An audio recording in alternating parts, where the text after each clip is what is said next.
Right now, you're about to discover the strangest cases of deadly obsession. You'll see elegant ball gowns that literally suffocated their wearers with poisonous arsenic fumes, and meet the girls whose smiles glowed in the dark, while their bones slowly turned to dust under the effects of radiation. We'll journey from the mad emperors of China, seeking immortality in liquid metal, to the fashionable salons of Europe, where lead was more precious than life.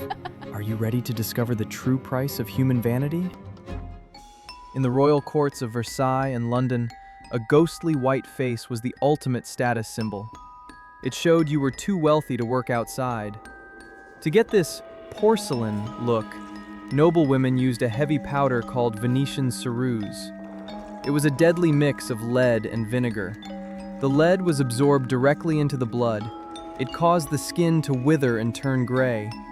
This led the women to apply even thicker layers to hide the damage they were causing. It was a vicious cycle. Beneath the makeup, their teeth turned black and rotted. Their breath became foul, and their hair fell out in clumps.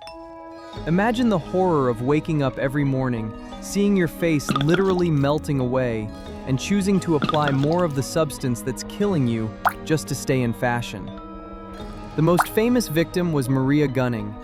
She refused to stop using her toxic makeup, even when she fell ill. By age 27, she was dead. Her famous beauty had quite literally eaten her alive.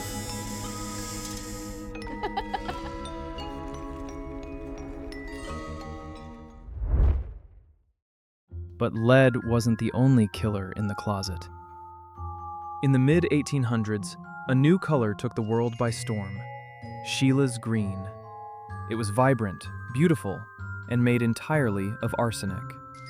Women wore it to balls, literally breathing in poison with every step. The workers who made these dresses and artificial green flowers suffered the most. Their hands turned raw and green, their lives shortening with every petal they touched.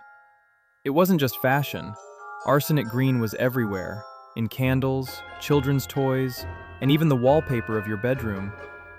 When the walls got damp, they released toxic gas. People were literally being gassed to death in the comfort of their own homes. Have you ever wondered where the phrase "mad as a hatter" actually comes from? In the 1800s, being a hatter was one of the most dangerous jobs on Earth. Imagine walking into a small, windowless room, thick with the smell of rotting fur and chemicals.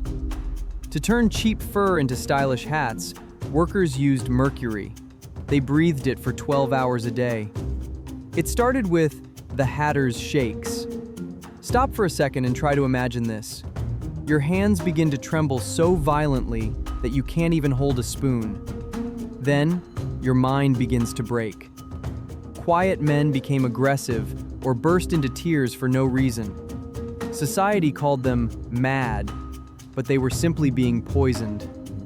The industry knew the danger, but it was cheaper to replace a worker than to stop using mercury.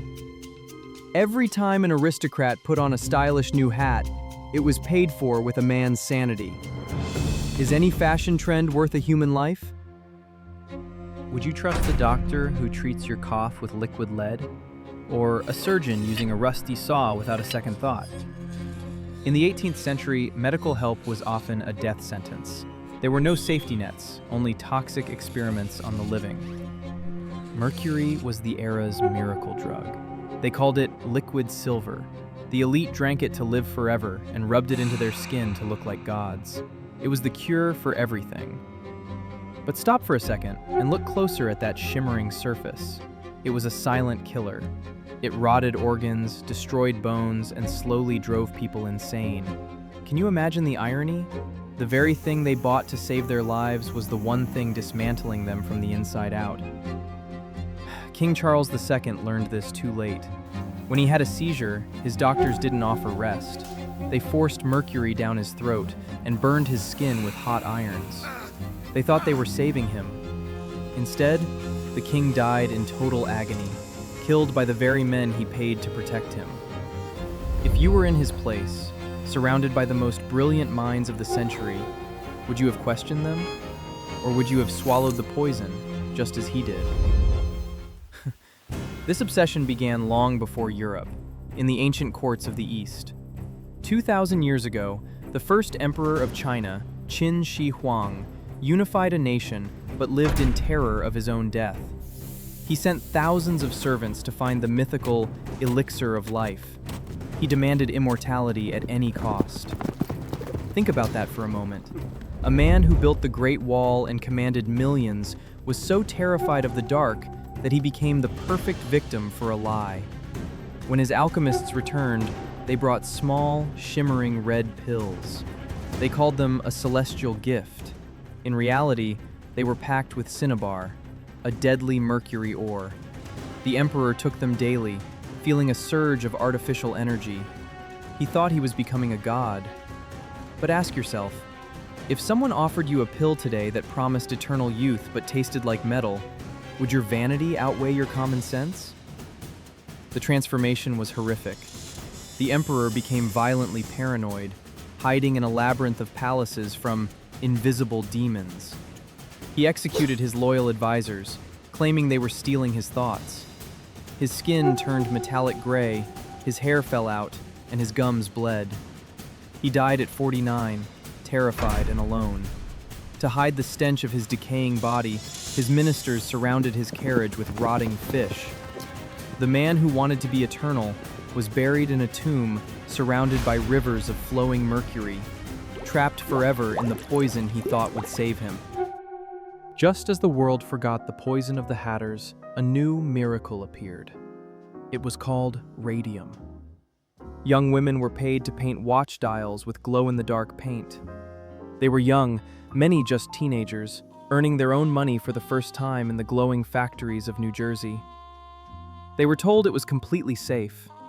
To get a fine point on their brushes, they were taught to sharpen the bristles with their lips. Lip, dip, paint. When they went home, their clothes would glow in the dark. Their boyfriends called them the Ghost Girls, and it was considered magical. For fun, they painted their teeth and nails with the leftover paint, glowing in the dark like ghosts. When they started getting sick, the company doctors told them it was just exhaustion. They were lied to until it was too late. It started with a toothache, then a tooth fell out, then another, until their entire jaw began to crumble at the slightest touch. The girls' jaws began to decay. They were being eaten alive by the very light they sold to the world. Radium doesn't leave the body. It settles in the bones and stays there. Despite their agony, they fought back. The Radium Girls took their employers to court, changing labor laws forever.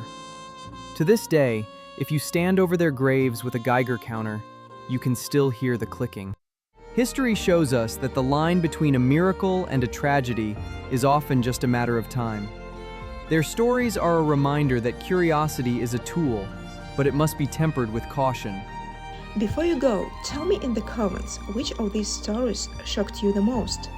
Thank you for watching and stay curious.